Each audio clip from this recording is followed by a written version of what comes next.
Hey guys, I'm here at Salad Stop. Okay, so I'll be having my lunch. And dito sa salads, actually this is one of the better salad places in Metro Manila. This is one of my favorites. It's not my favorite. Okay, I don't do salads often. But syempre, kailangan maging healthy. So, paminsan-minsan salad tayo, no? I'm having taco loco. Okay, so the nice thing about this is that it's a warm protein. So parang, di ba, the thing with salad, kasi feeling natin like malamig, di ba? Parang, lalo kung Pinoy tayo, hindi tayo sanay na malamig yung kinakain natin. At least to medyo may konting, may konting init, so to speak.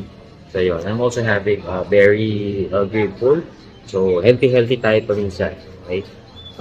Let's see our sugar. Okay. Okay, our sugar is at 124.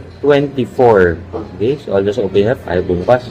Yan. Okay, so it's 124. As you can see, this morning, medyo umakit ng konti. I did some, I did a workout, so umakit ng konting cortisol levels ko. And so therefore, I produce a little insulin. But now, medyo bumaba siya to 124. So pretty good. Okay? So, kain muna tayo. The one thing I like about this is the jalapeno. Okay, mahilig ako sa maanghang. So, yun. See you guys in 1 hour.